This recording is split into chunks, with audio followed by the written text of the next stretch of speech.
It is day 114 of my 365-day challenge, and today is about your relationship with why.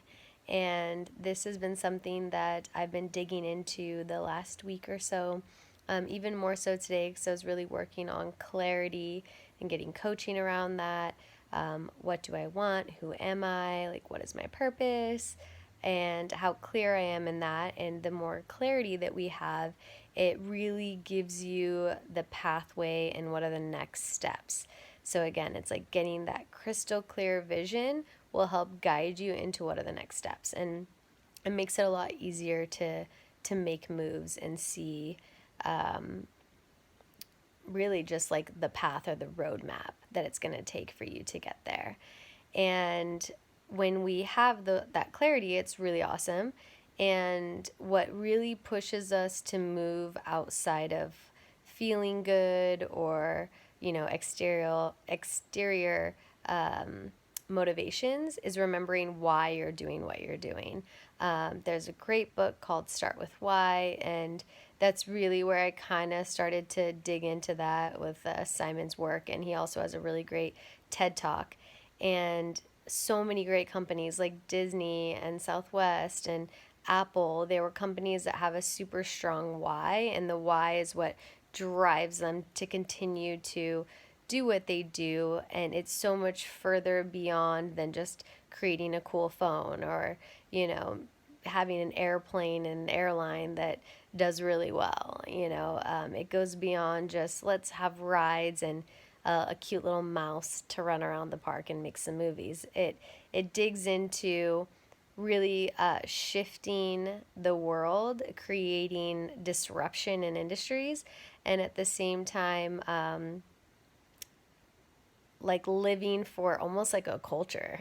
Like I think that's what he really digs into is, the people that are Disney people.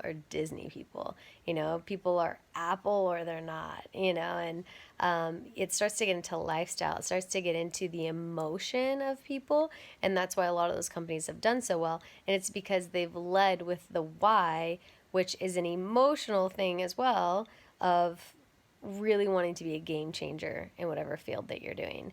So, having like a relationship with why you're doing what you're doing, especially when it's clarity on a vision, so that why will be a good payoff, right? It's gonna, why you're doing what you're doing, like why you want this goal is because there's a payoff. There's something at the end that has you feel some type of way that even in the moments before, or even before that goal is reached, and in the moments of creating it, if you might not feel like it, if you can keep a close relationship to why you want this, that will then have you show up to take the actions to create it.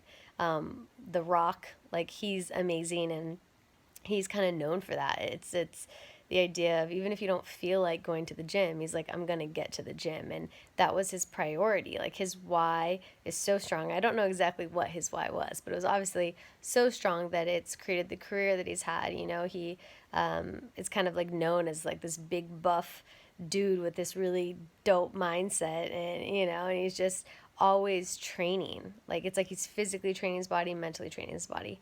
And people who have like a super strong why, I think that's why they can stay consistent. It's why they can stay in action. It's why they can achieve the things that they're achieving. And a lot of the times when you really dig into your why, it actually might be outside of yourself.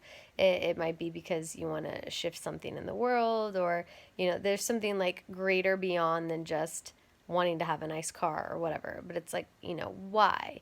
Does that mean that you then know yourself as your higher self, and that maybe for you, because I have some goals that I almost just want to hit them to know that I can. And in that, it's because I will experience myself as like my vision, like being able to know that what I have in my mind is a possibility. Like I am capable of creating that. And it's funny because I've done that with so many things already in my life. But it's like playing a new game and stretching to see how big that can be.